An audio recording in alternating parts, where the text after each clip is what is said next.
Well, I don't always nail the outros, but I am getting way better at the intros. Thanks for joining us this week, folks. My name is Jim Reed, and I have the best freaking job in the world. I get to be your host for the Rec Poker Podcast. This is the Chats edition of the podcast where we're going to be interviewing someone interesting from the world of poker. Tonight, we're going to be talking to Ruth Hall, tournament veteran. This is one of our throwback interviews from Kim Kilroy's poker empowerment sessions that she's been running for the last couple of years, and it's a goodie.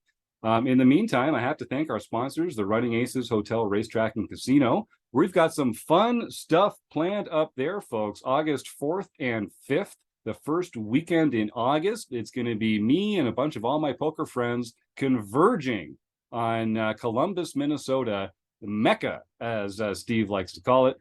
The Rec Poker weekend at Running Aces is going to be a lot of fun. There's some tournaments that only Rec Poker members can play.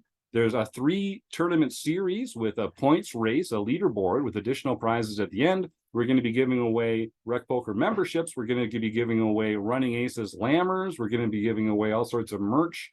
Rec Poker Premium members get some food vouchers just for showing up. There's a whole bunch of good reasons to show up to the Running Aces Hotel, Racetrack, and Casino on August 4th and 5th. So circle it, folks. You've still got time to book those flights. And if you already have a player's card, I believe you can even get a 10% discount at the hotel if you need a hotel room for a couple nights to make the fun go twice as long.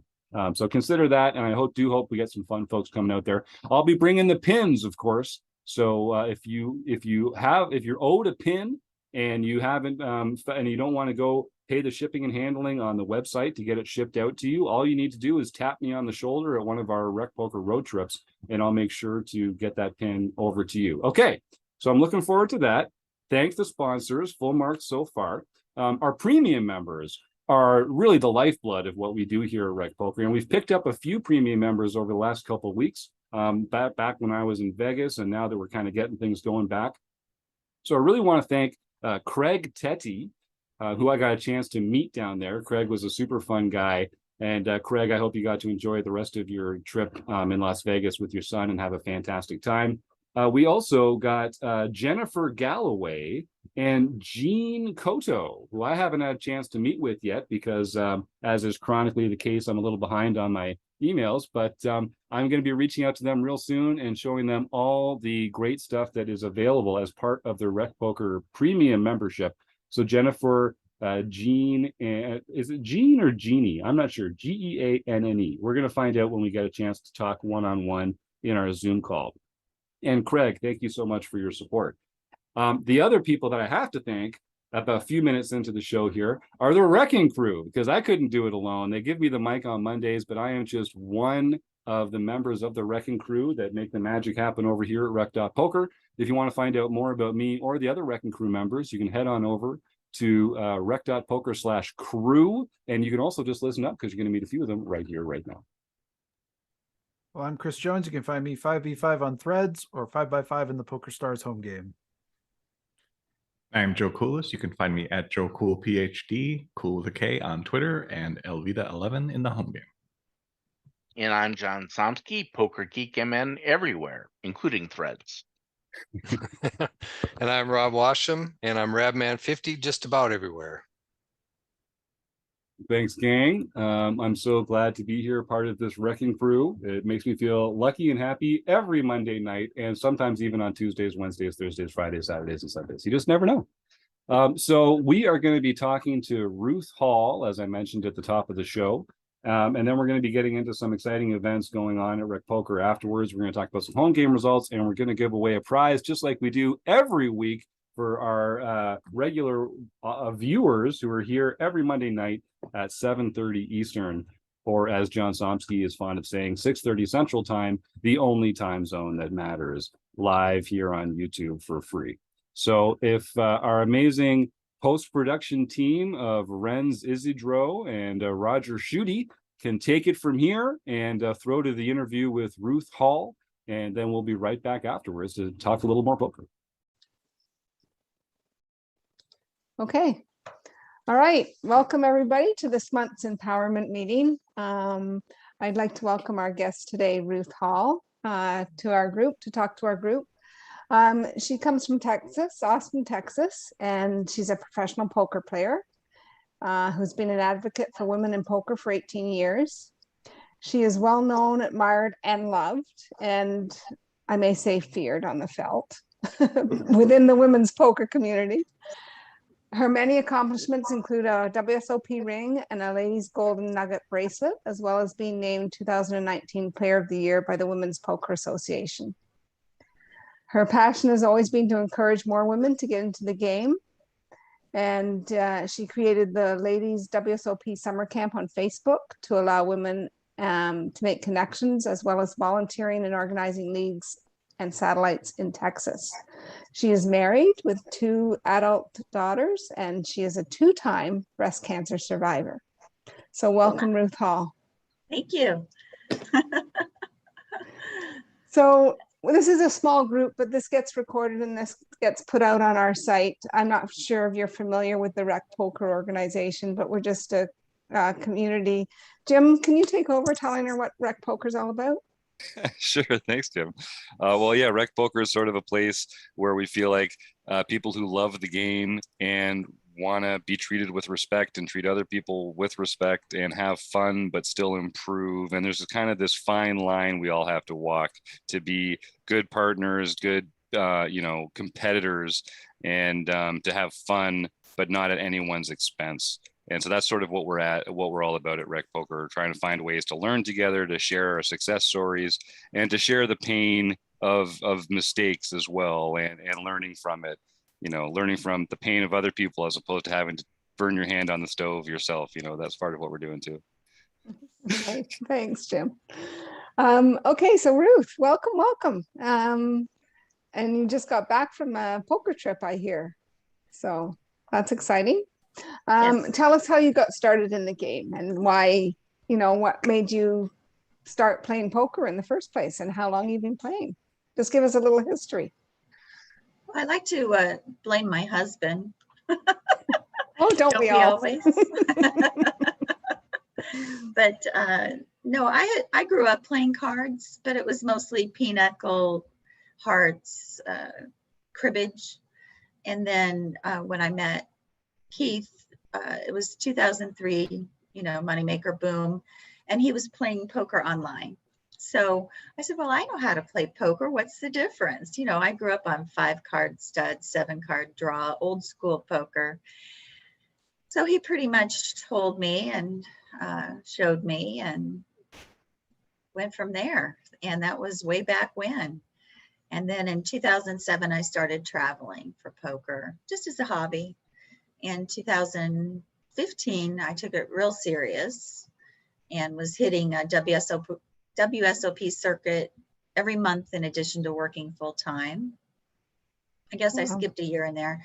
2008 was very important. I played full time in 2008 while I was honoring a non-compete.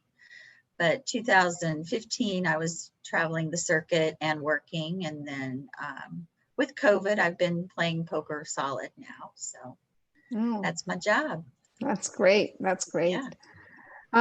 When you look back on your poker career so far, what's one of the highlights that you would find? I probably would say I had 2.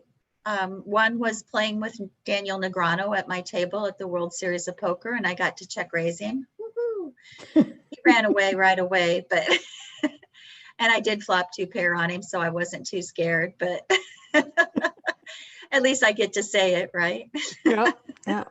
So that was a highlight, just to have him at my table. And also, I had my worst day and my best day of poker in the same day during the World Series of Poker. So that was kind of interesting. I played the Golden Nugget main event, which is very low buy-in, $600. And I got one outed. I had an ace high flush, and this very aggressive European put me all in, and he hit a gutter ball straight flush. So on the river. So as I'm walking off, swearing off poker, talk about pains, right, Jim? A a girlfriend of mine called and said, hey, they're going to start running the deep stacks after the Colossus tables break. Do you want to go play? It's a 185. I'm like, no. She goes, I'm going to come get you. So she ran over, scooped me up. I'd already played probably 6 hours, 8 hours in the main event at the Golden Nugget. So she scooped me up. We go over there, and it didn't start till late because they had to wait for tables to break. But there were 1,100 people in that, and it didn't end until the next morning.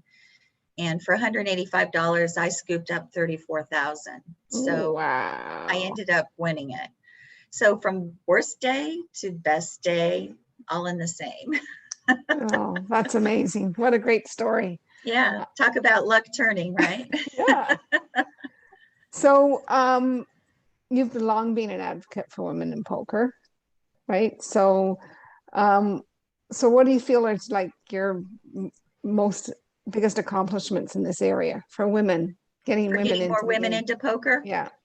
I think just really the visibility and making sure that there are groups available for information.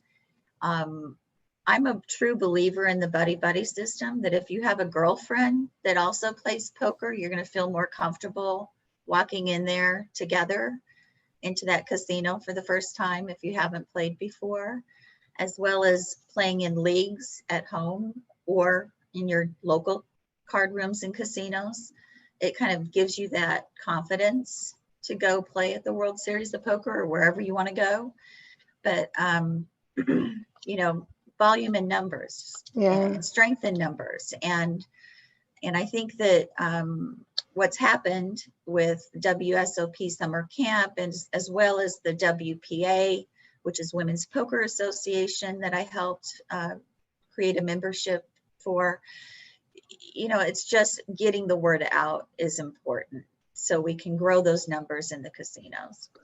That's interesting. You should say that. We had Lupe on last month as our guest, and she was telling us about a program they're going to try and start where there will be somebody at a local casino to welcome someone into the casino, show them what to do, sort of like a big sister kind of thing.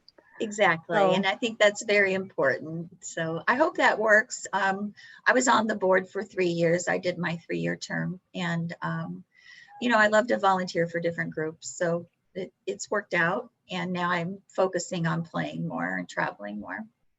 Right. Do you have any sort of experiences you want to share as being a female in this male-dominated game? Oh yeah. There's good, bad, and ugly. And the good, I have to tell you, I have a lot of poker buddies, a lot of them because I'm a senior. I'm 61. Reference me as poker mama sometimes, which I'm fine with. And I'm always the one that has the cough drop in the purse, if they need something, or the aspirin or whatever they're asking for. But, there's also, like when I played in 2008, every day, I was playing in daily tournaments in 3 different Indian casinos.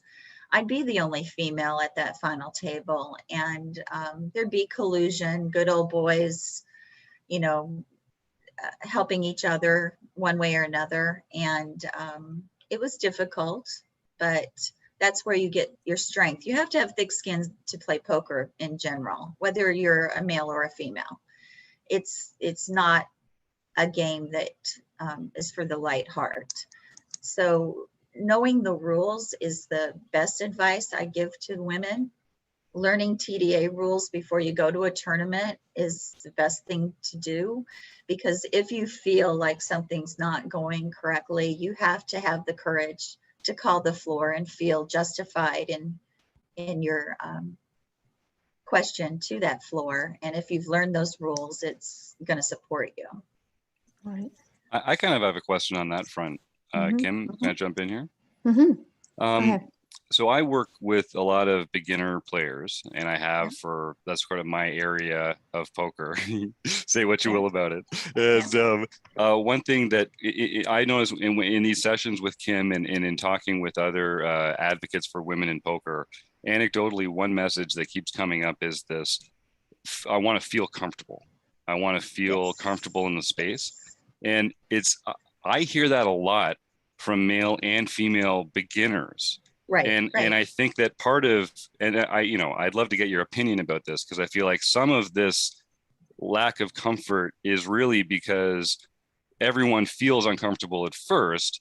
And Mhm. it's just that we have these other ways of making women feel uncomfortable that they don't perhaps accelerate through the pipeline in the same way, because they experience this extra discomfort. I guess, do you see much of this kind of the similarity between the discomfort that we all feel and this specifically gendered discomfort? I think intimidation is true Mhm. for either gender. And whenever you're starting something new, you're nervous, you're going to do something wrong. You're not wanting to be embarrassed. And so with familiarity, you're going to grow a little more confident, regardless of what your gender is. But the problems we run into, I think the younger generation is not very considerate of some females, not particularly myself. I'm not a young girl, dressed scantily that's going to be sitting at a cash table, which may encourage that type of behavior. But honestly, regardless of what you're wearing or who you are or what you look like, you should be treated the same.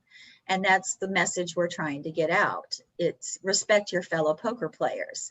I don't care if you're a grandma or, if you're looking for a man at the poker table, which some may be, but just respect your fellow teammates. It's not like you're there to be rude or to insult someone. You're there to play a game, and you should be able to have some fun while you're playing the game. Granted, some of the games we play are for thousands and thousands of dollars, so it gets a little serious, but that's a different level. You're going to see more comments and more freedom of speech, we'll call it that, at cash games, I would think, than tournaments. Okay, that's great. That's great. You've been a member of the board of directors of the WPA, which is the Women's Poker Association. For any of our listeners here that are not familiar with that group, could you tell us a little bit about it and what their mission is? Yeah, their mission is to educate, elevate, and empower women so we have more presence in the casinos, and to obviously there's a level of respect. I'm sure Lupe covered a lot of this, but we really are just trying to grow the female population. If you're not aware, and you are, Kim, but there's less than 5% of females at the WSOP. It's mostly the males, and we want to grow that percentage. We want to see more women represented in poker, and those that are succeeding, we want to definitely cheer along with them and empower them. So I think the WPA is on the right track. I'm not participating in the board right now any longer, but their mission is really just to get more women involved, just like I've been doing for all these years. And it's working. They have over 5,000 members now. And we started with 1,800, which was a little group that I had. Right. That's amazing. And where would any women that are not a member of that group now, what do they do to join the group? Oh yeah, it's free membership. It's www.wpa.poker. It's free membership. Anybody can join just to follow. We also have some Facebook groups if you're interested. So Women's Poker Association has a Facebook group. My own group that I manage is called Ladies WSOP Summer Camp. And in that group, we talk and focus about women who are interested in going to the WSOP, maybe ideas for satellites. Yep. We've even gotten to where's the best nail salon? Where can you get your hair done while you're there in Vegas? What are the best restaurants? We're just sharing information. And I think that's important that that you have somewhere you can go and ask silly questions too. And then my friend Chris Reed also has Poker Queens, which they celebrate success whenever someone in the female poker community does well. So that's awesome. Yeah. Yeah, so awesome. those groups are all free. Just jump in, and it's more exchanging information. Perfect. So we've been doing some of this stuff. I've been a member of these groups for a while, and recently I think there was 3 women at a final table in the Venetian. Do you think that this is something that, because there's more women out there playing poker, do you think, like, is this something new, or is this something special that the WPT does? I think that you're going to see more women at final tables. We're starting to get backers. Chris Reed and I both have backers, or we would call them investors. So we're selling pieces of our action when we travel. And I think more and more women are realizing that that's a way to do it, to help reduce your costs and have a return on investment still. It helps so you can have multiple bullets, meaning multiple entries for those of you that are new. What we find in poker tournaments these days is that there are always rebuys. Very rarely do you find a freeze out format. And very rarely should you go to an event with just one entry in your pocket or in your purse. And the reason for that is the structure is built to try to build a stack early when the rebuys are happening, and then protect your stack later after the rebuys are over. It becomes a freeze out. So you don't want to ever go with just one entry. And when we play, we may have 2, 3, 4 bullets in our purse for that particular event. Depends. It depends on the prize pool. You don't want to enter too much. I always say 2 is real good. Okay, that sounds good. That's really good advice. Talking about Can I just advice. ask a question about Yeah, that? sure. Yeah. Having backers, I'm just wondering, like for me, I've had backers, for example, when I played in the main event of the WSOP, but I found it a lot of stress because I wanted to do better because I had backers. How do you deal with that? Yeah, you have to forget that you have to play your game. And I'm not selling all of me. This last New Orleans trip for the Gulf Coast Poker main event, I sold 25% to one backer that I have as a regular backer, and 5% to another. And then Chris Reed and myself, because we travel together, we exchange 5% of any event that we both play in. We also have a little rule that if it's $5,000 or more US, you deduct 20% for taxes, because we have tax implications here in the US. So before you make the payouts, 20% is reserved for yourself, because you're going to be in charge of those taxes in the US. So we have a little, I would call it an investment group of women, mostly women. There are men too. I shouldn't say it's just women, that we kind of utilize repeatedly whenever we want to sell action, and we don't always open it up to everyone. So it makes it easier. But I don't always focus on, I've got people relying on me, because typically if I go somewhere, I'm going to cash in something. I don't know why, but I always have that confidence that I'll cash in something. They may not get the whole amount or more than what they invested, but they're going to get some type of payment back. And keep in mind that if you have 3 or 4 entries that you've put as an investment and you only use 2, you're refunding those other 2 to your investors. So they do get a refund for the 2 that you don't use. So they've been pretty happy though, because Chris and I have done pretty well. So. That's interesting. That's really interesting. Do you have any general advice for sort of the female recreational player that's just sort of entering the, and we're not going to play the big main event, and we're just going to, we just want to sort of enter. Should we be going to bar league? What should we be doing here to? Yeah, so I was that girl. I don't know if you knew that, but I was that girl. And when I started, I was online playing with my husband, free poker, right? Free poker online. And then when I came to Texas, all we had was bar leagues. So that's all I could play in. And, bar leagues is fine, but you're not going to have people folding much is the problem. So it's not real good poker.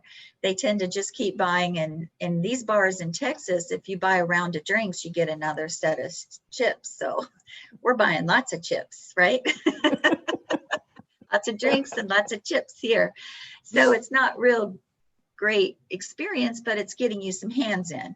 I also think that besides online and bar leagues, just starting a home league, you know, get 9 people or 8 people that you like and want in your home, and have once a month or once every other week a little game. And it can be small stakes, but at least it gives you some live experience. If you can't get into the casinos, you can do satellites and leagues that get you into bigger events like the WSOP. Right now, I'm running satellites for a group of women to win their $1,000 seat to the WSOP. It's a completely 100% rake free. It costs $140 for 10 women. 1,000 goes to the winner, 250 to second, and 100, or is that right? Yeah, and 150 to third. It's 100% paid out, but it's going to give women an opportunity to win their $1,000 to go play in the ladies WSOP. I do a similar thing, or I have done a similar thing in the past at my cottage, where I host a women's weekend, and we play for a seat, and we do a little equity share. So everybody that played in the tournament and participated has a share of the person that wins the seat at the WSOP. So which I would love to do. Now in Canada, you don't have the tax implications, right? We do here. But we do. They take 30% right away off. Okay. So well, yeah. So we just pay out from after the 30%. After, okay. Yeah. So, you know, I would love to do that, but we had somebody walk from a WSOP league after he cashed. So we decided we're not going to do that anymore. Yeah, we never seen him since. I bet. Poker players. What's wrong with these people? Yeah, well, I mean, I didn't know him very well, but I guess I'll never see him again. All right. Well, we do what we can. So what can you tell us about the current live poker scene in Texas? And for me and Elizabeth and maybe a few others, what's the best time of year to visit and play poker? It is booming like you wouldn't believe. Austin, 5 minutes from my house, has a place called The Lodge, and they are buying a new building next door that used to have trampolines in it. So you can imagine the size of square bit of space that's in there. And they're going to put 60 tables in there, 60. Wow. They have already recruited a lot of dealers and staff from Las Vegas and from Boston Harbor Casino. So we have a lot of Vegas dealers and professional dealers. And they are actually having a $2 million guarantee in September, when I'm going to be in Greece, unfortunately. But but I'm really happy about that opportunity, because I don't have to get on an airplane and go to Vegas to be able to play that type of stakes. Houston also, Johnny Chan just is opening his new location there in Houston, which is having a huge guarantee. I will say, if you're looking for a place to play, Austin's a little bit more reserved than Houston players. Houston tend to gamble a little more. They're not afraid to just put it all in and rebuy. Austin's a little more conservative than them.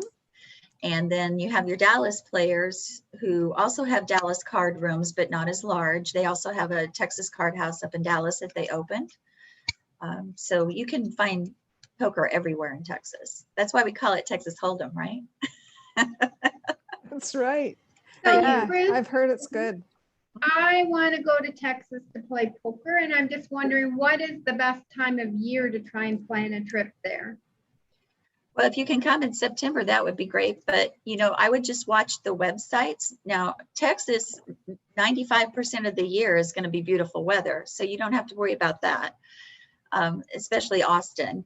I stay away from Dallas around Christmas in January, because they can get ice. We don't. And then Austin is centrally located, you know, and Houston's down on the coast. So you won't have any problems there. But how the card rooms work is you pay either a daily, monthly, or yearly membership. So it's like $10 a day, $25 a month, or $200 a year, and you become a member. And then once you're in, you can either play cash for about $10 to $12 an hour, which is considered the fee for your seat. Or you can play a tournament, which is going to have a fee attached to it that doesn't go to the prize pool. Interesting. You've been traveling a lot, and we're sort of restricted in our travel still. We can't drive across the border yet. And how has COVID impacted your travels? And how do you deal with it going to various places? Yeah, I can honestly say at first I was scared because I traveled during the first wave of COVID. I have to, and I played poker during the first wave of COVID, other than when they were shut down. I was one of the people going to Vegas when it was just a few places to play. I take as many precautions as possible, wear a mask, use the hand sanitizer, wash your hands frequently, and as quickly as I could, I got both vaccines. I actually had to drive to Waco, an hour and a half away, for both of my vaccines. It's a personal choice for me to protect myself. And I am a 2-time cancer survivor. So I wanted to be cautious because I'm still on maintenance chemo pills. But whenever you make those decisions, you're exposing yourself because there are a lot of people who don't take the precautions. So, and still to this day, and I know that for a fact from coming back from the Gulf Coast Poker, there were individuals who just don't believe in it. So you just have to, it's a gamble, like everything in life, right? But you have to weigh the pros and cons. If you're going, just take every precaution you can before you get there. And do you find certain places you go are more like people are wearing masks more and there's more sort of restrictions in place, or versus other places, or where you're more comfortable? And I can be honest with you, where I came from, masks were down below the noses and we were 9-handed and they weren't getting on them. And I didn't respect the floor for not getting on them enough. They'd make announcements. One gentleman did get warned, but it was just too lax. But that's the South. And I hate to say it, but it is. That's the South. But masks were required. Masks right? were required, but they were still just kind of hanging off, or they'd have them off for a long period of time until they were told to put it back on, the chin mask thing. At Venetian, true story, someone took it off just to take a drink and didn't have it off just for a few seconds, and the floor was on her, telling her put that mask back on. So they were very strict at Venetian. So it just depends, I think, on the casino that you're at, Right. how tight they're going to regulate it. Right. I will tell you that Texas is also a little more lax, just because of who we are, I think. Right. As a population, we're going to follow our governor a little bit more here. So. Yeah. Okay. Well, we'll hopefully, Elizabeth and I just canceled a trip recently because of the resurgence of the Delta virus and going to Florida. We decided not to go at this time. Yeah, I would avoid Florida. Yeah, I almost didn't want to go to Louisiana, but it worked out fine. And we both had some success. So. Oh, that's good. Congratulations. Louisiana's on my bucket list too. We have a long. I want to go to Biloxi too as well. Biloxi, yeah. I think it would be fantastic. And they have big tournaments in May, I know, of every year. And one day I'm going to make it there. Beau Rivage is beautiful if you've never been. Yeah. Can't wait. Ruth, where's your favorite place to play poker? For environment or for tournament structure, or there's so many. Not tournament structure, I guess. Favorite place to play. I mean, not favorite tournament to play. How's that sound? I don't know. I think there's always been a warm spot for me to play at the Venetian. I always do well there. They have the best food. Their dealers have always done a good job. I've never had any problems. And I feel the safest there, I think. So I'm going to just have to, and even though the owner used to be against online gambling, I know, and a lot of people put him off, they just do a really good job. And I have to say that I enjoy that because the restaurants are so fantastic there. Right. Right. Good. You know, good. I'm from Texas. I like to eat, right? Venetian is a good choice. It's very comfy there. What about Yes. overseas? Do you ever play overseas? Do you ever I travel to haven't. play? On vacation, on holiday, like Costa Rica and Aruba, I got to play, but nothing serious. I was gonna do down at the Caribbean Adventures, but never made it. So, you know, it's just not been a priority. We're going to Greece in September. That's my ultimate bucket list, but that's just for holiday. Oh, have an That's awesome Chris and time. I. That's Chris Yeah. and I, by the way. Yeah, I know. I saw it. Have an awesome time. Yeah, That's yeah. going to be great. The fruits of our labor. So I'm just going to open this up. If anybody here on the panel here has any questions for Ruth, like, please go ahead and.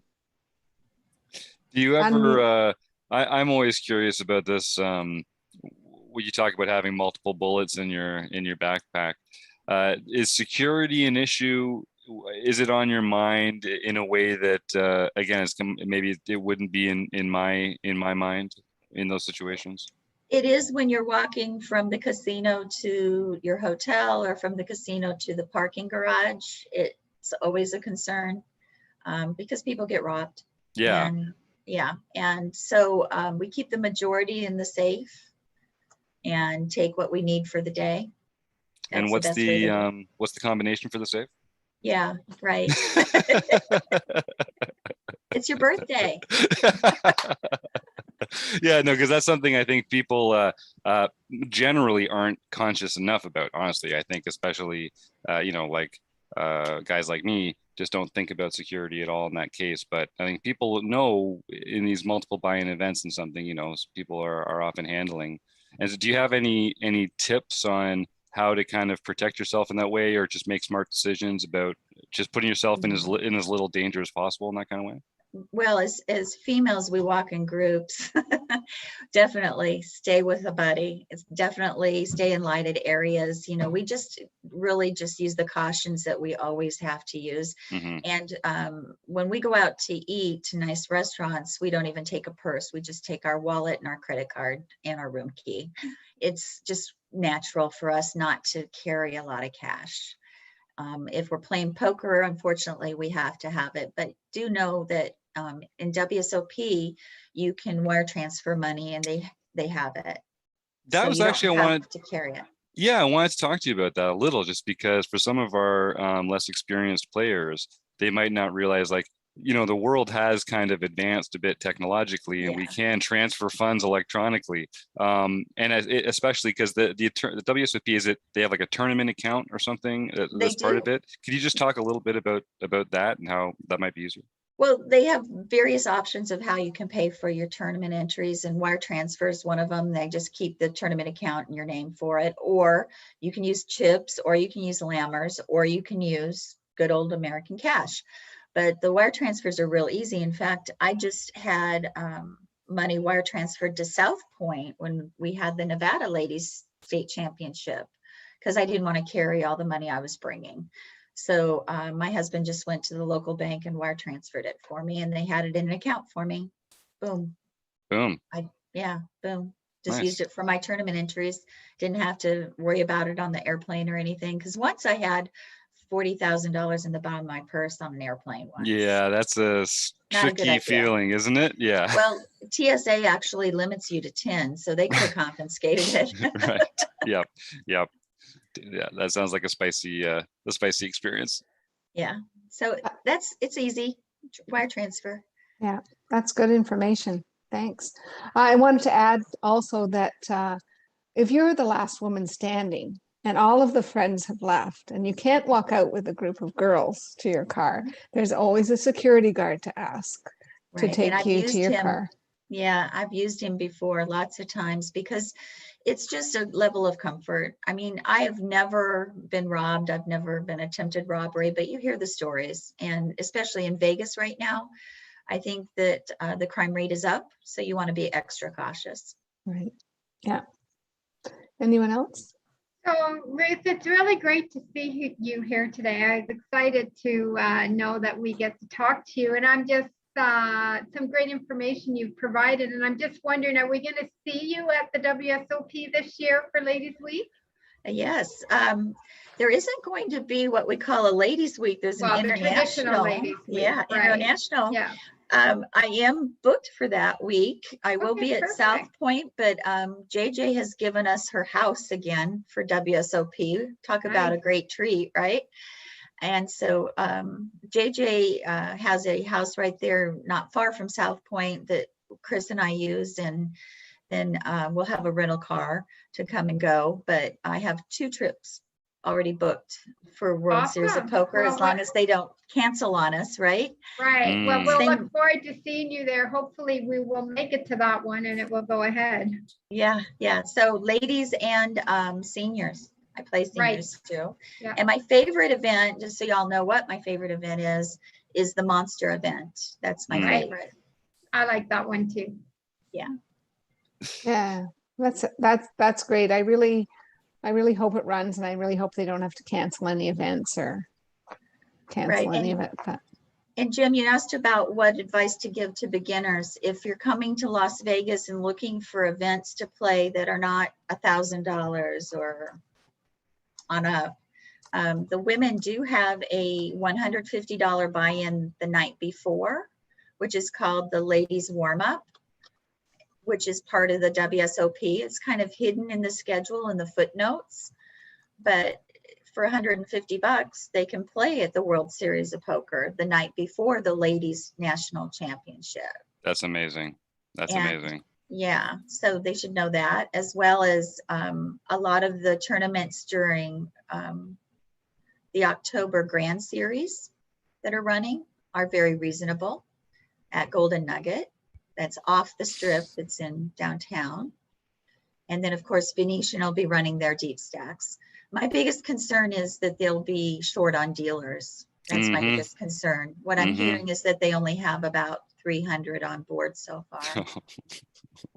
Yeah. So I'm afraid some events might get canceled. Right.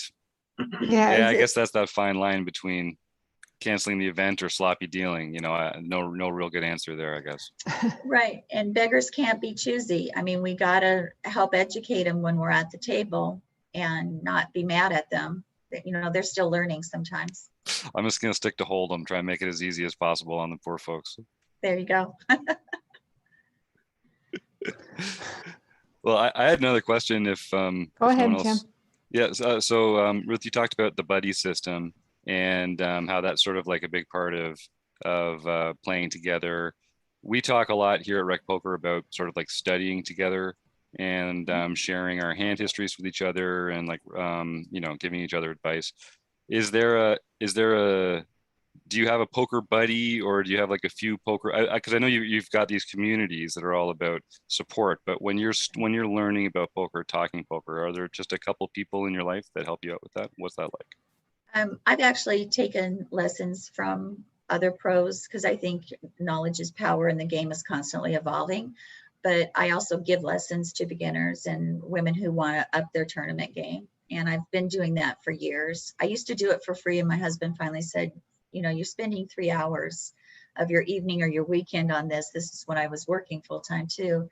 You really need to be charging something. So for a whole $150, I spend 3 hours and give them my tournament multi-table lesson plan, and actually had a lot of success with some of the students that I've had.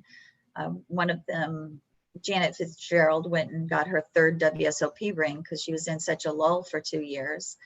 And a couple of others, one of them was in the super seniors, never played in a multi-table tournament in her life, and went to the World Series of Poker and got like 26th out of thousands.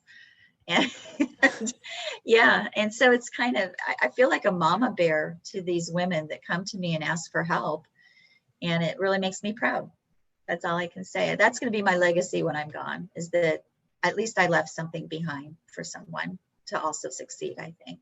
Right. That has to be so rewarding too, when It is. I love to hear that they've won. Yeah. How much time do you spend yourself in study of the game versus play? Yeah, I'm a reviewer more than a studier. I also read books.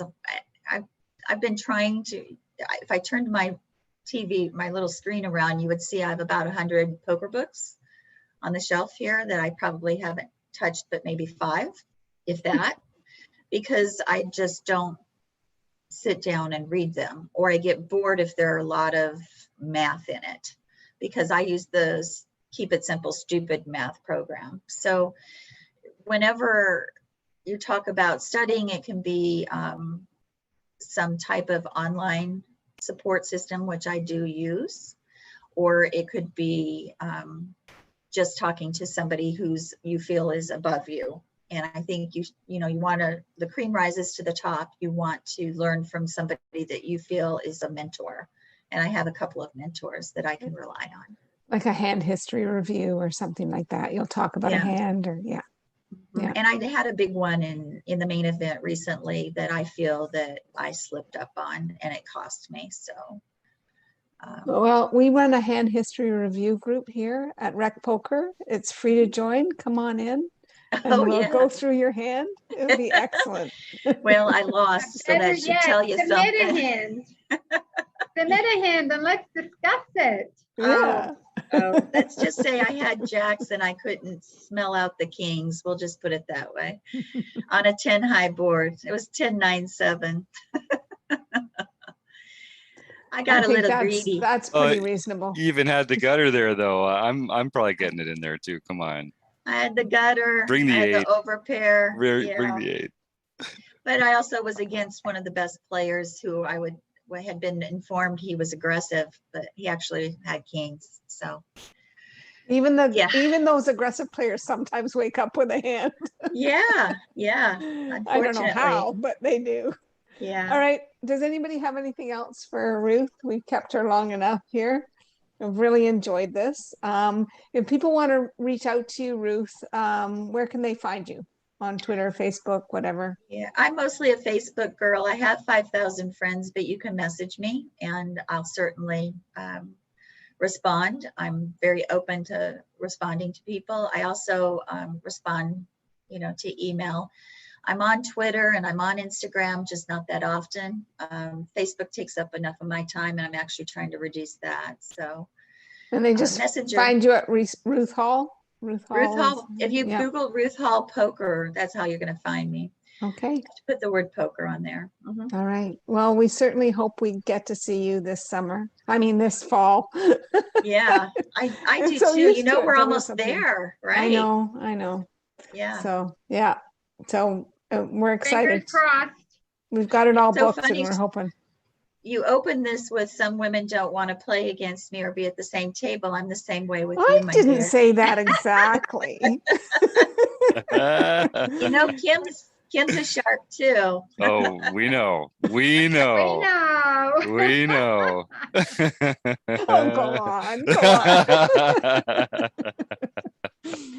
Yeah. So if Ruth and I are at the same table, we generally stay away from each other for the most part. Until we chop it. Right. Yeah. Until we chop it. All right. So thank you so much for coming and rescuing us today. And it's been just an absolute pleasure to talk to you. Thank you. Well, you're welcome to Texas anytime. I mean, Austin is the place. We'll be there. We'll be there. Thanks so much, Ruth. You're welcome. Yeah. Take care. Good cards. All right. Thank you. Bye-bye. Bye-bye.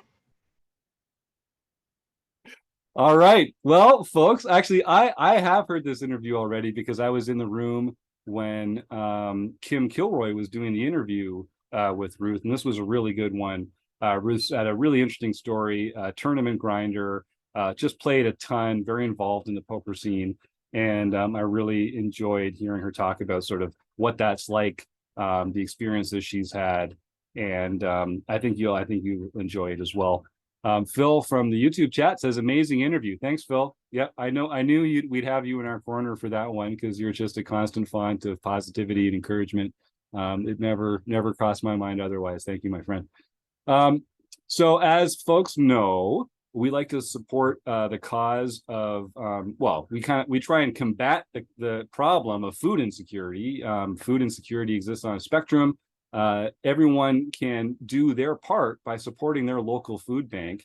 And if you type the words food bank into the chat right here in YouTube right now, then you'll get a chance to get your name pulled for a prize for free. And folks like Phil Razor and Luke O'Driscoll, previous winners that haven't gotten their prize yet because they've emailed me to claim their prize and I haven't sent it out yet, will soon be able to attest to how great those prizes are. Sometimes it's a free month at Rec Poker, sometimes it's a free month at Learn Pro Poker or pokercoaching.com or the Poker Forge or Solve for Why or some of our other fantastic learning partners. Sometimes it's a coaching credit, sometimes it's some merch. You just never know. But it's free and it's going to be fun. So good. Some people are starting to type food bank into the chat. And I'll just mention to folks again, if you just Google the words food bank near me, you'll find an organization that could benefit from a donation of a few dollars, a few hours, or a few non-perishable food items from your pantry. So please do consider helping out a food bank in your area. You never know who might be going hungry. It might not be someone you expect. It might be someone in your own neighborhood or community that just needs a little help getting food on the table. So please do consider that. And speaking of hungry, I think some people are hungry for some home game results, John Somsky. We had a couple. No, I'm sticking with it. Keep that in. Keep that one in. That's the best segue we've had all night. So John, why don't you fill us in? There's been some close calls and some big names in the top three, but we only get to shout out the winners, unfortunately. But let us know how some folks have been faring. That is true. Everyone is looking for a taste of these results, and their stomachs are growling, just waiting for it. Yes. I can make very bad puns as well. He's doing it. Okay. Take it home, John. Take it home. For our Mixed Game Championship Series, Jasper Jr. Pat Barry got his very first Mixed Game victory in the Limit Stud 8 event. Of course, Gopher Boy TJM Taylor still has a 64-point lead, but this win did catapult Jasper Jr. into second place in the POY race. Mm-hmm. And K-Poker wannabe Ron Payton got his second daily TOC title of the year. So he's won 2 this year. Now, unfortunately, he only gets 1 silver pin for that, but that is 2 victories in TOC events. Super tough fields too. Like let's not just gloss over how difficult that is to accomplish. Congratulations. Absolutely. Then on July 10th, Mudslinger 1942 Jack Pestel got his second nightly victory for the year. And Ship and Flip Wreck, Luke O'Driscoll got his 5th nightly victory for the year. Luke's on a roll, man. He cannot be stopped. I think we say his name every single week here on the podcast. So Luke, I know you're listening. Congratulations, man. That's amazing. Another one that has been coming up recently is Lars Opening. George Borden got his 3rd nightly victory for the year. Nice. Way to go, George. Digging 8 Graves got his or her 6th nightly victory for the year. And then Elvita 11, Co Julis, got his first nightly victory for the year. Congratulations. I'm sorry, that was Joe Coolis. Nicely done. Big Dog Day got his first daily mixed event for the year. Nice. Gopher Boy TJM Taylor got his first international victory for the year. Rigged. Jaw 2222 Dave Schoon got his 2nd international victory for the year. And Stewie 13 Stuart Carriage got his first LPP victory for the year. So Stewie, you can email info@rec.poker for your free month at Learn Pro Poker. That's right. One of the great perks of playing in these home games is the games are free, but the prizes are real, folks. So you're going to love a free month of learning at Learn Pro Poker. You are in for a treat. Joe, did you have something there? Well, I just want to say you pointed out that Luke O can't be stopped, but I did beat Luke O in the game. That's true. So he This can is be stopped, true. but he played very well. I had a huge stack and I could not put him away. It took a long time before. So hats off to him for playing very well. Yeah, absolutely. And he has been on a freaking roll. I see there's some great back and forth in the YouTube chat here, folks. I wish I don't understand. More folks join us live for free on YouTube at 7:30 Eastern on Monday nights. You can win a prize. You can see all these people going at it in the YouTube chat. It is a lot of fun. So congratulations to all our winners and some very self-deprecating answers from some of these people in here. Listen, some of you're excellent players. You deserve to win, Luke. I mean, it definitely helps to play a lot of games, but don't let that shine come off, my man. You've been kicking butt, and you deserve all the victories that you've had. So good for you. Congratulations. All right, Chris, why don't we do our food bank roll here? I think I see Charles Allen first, and then Dave. He was hedging based on who was rolling. Oh, okay, that's oh yeah, because you really want to be first if I'm the one rolling, but right. Charles, Dave, Joe, Luke, and I think that's it. I think that's it. 4. So I get to use the fancy triangle one. Yeah. All right. This is like my favorite because it's like it's hard to even read.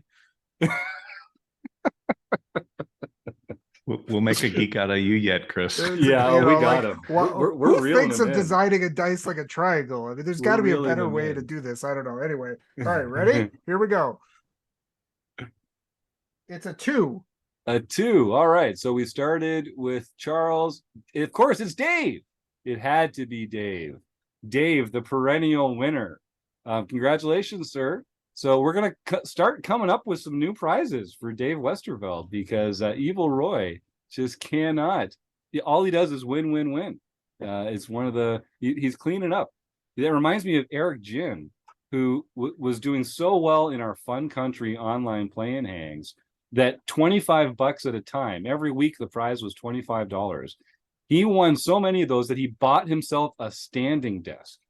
He bought himself a standing desk purely with the winnings from our Fun Country online playing eggs. Yeah, but didn't Dave Westerfield buy his vacation cottage with the winnings he made on that?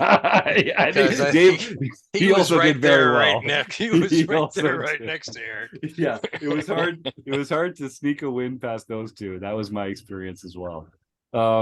Yeah, I think we need. So we're just going to respond to some YouTube chat here. We do need a die cam or a dice cam. We'll have to get back to Chris. You're the linguist here. You're the English master. Would it be a die cam? I already said triangle and got corrected as pyramid. So and that is actually correct. So that is a pyramid. That's a good point. I do think that's what we're missing now because I don't want to get Poppy on us and all the lawyers. This is a very litigious group, and if Phil Razor feels bamboozled at all the friendly comments to Stapleton aren't going to make enough of a difference. I think he's going to bring the hammer down. So we need some transparency, Chris, is what I'm saying. We need some transparency here. Go ahead, John. Well, I just have a simple suggestion. Just have your phone, have it join into Zoom as a separate account. Yep. Have it set up so that the camera is pointed to a little area that you can shine some lights on, maybe some rubies in the background, a little glitter, and then that's where you roll the dice, and it would just be awesome and simple. I think you could do that quite easily. Notice I didn't volunteer to do anything myself. That's true. It could be like an iPhone. It could maybe we could just do it by calling in on the phone. I could probably. Okay, you've given us a lot to think about here, John. Live on the air. This is where we do our best thinking. These sort of pregnant pauses. I'm trying it right now. We'll see if this works. Yeah, okay. This is how we're trying it. We're trying it here. Chris Jones. There's that handsome bugger. Now let's see. You might have to mute one of you.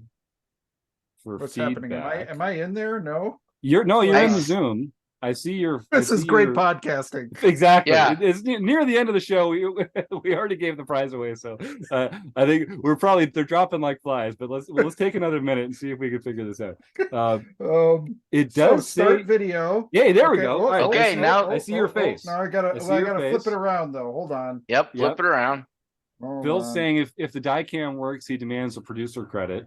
Yeah, he wants an agent credit. There's, Okay, there here we go. Yeah. They're the trust. But you're not going to believe me anyway. You're not going to. So like I roll this. I guess I can. Then you got to get real tight. You got to You're get not real going to tight see on that. it. I don't know. Okay, Yeah. so I think what you need to do is this is a trick that some geeks may have been known to use in the olden days. Take a light colored crayon, rub it over the side of the dice, and it will make the numbers stick out more.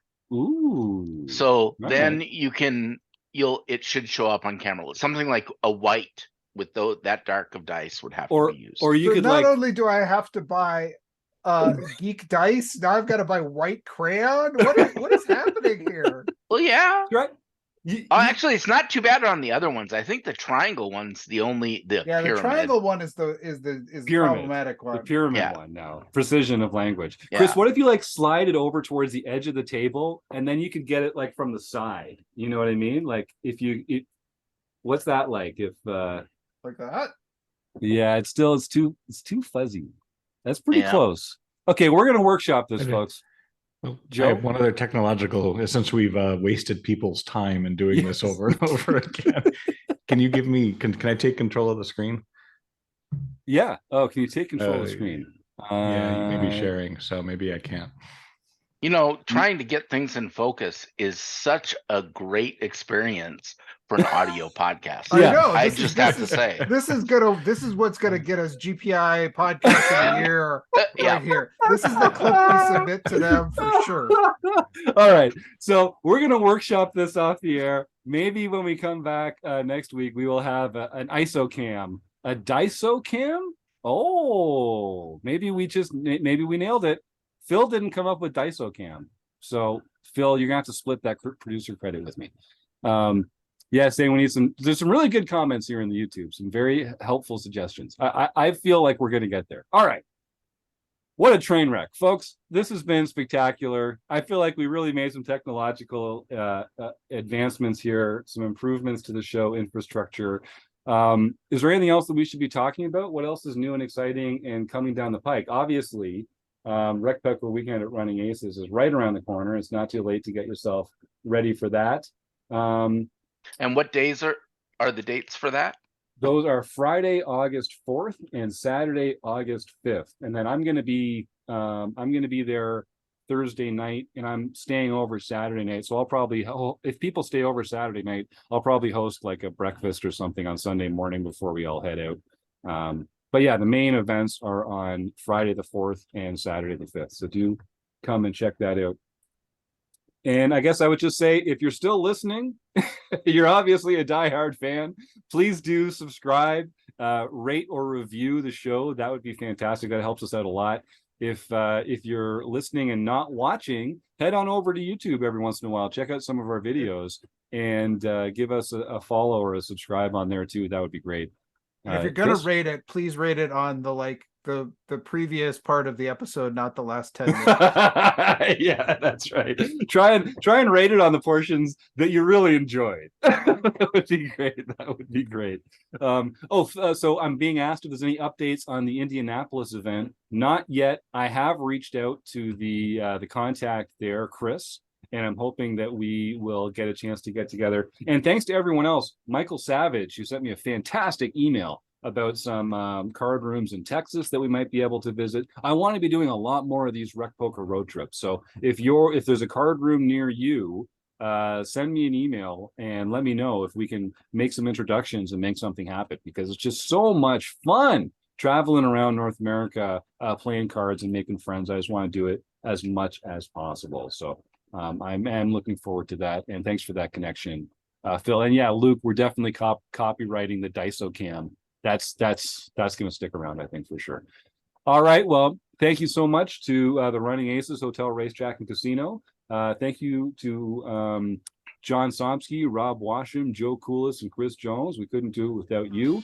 Thanks to the YouTube chatters, and thanks to you, the listeners at home, the OGs of the Rec Poker Fan Club. So you're the best, and we'll see you again next week. Thanks, everybody.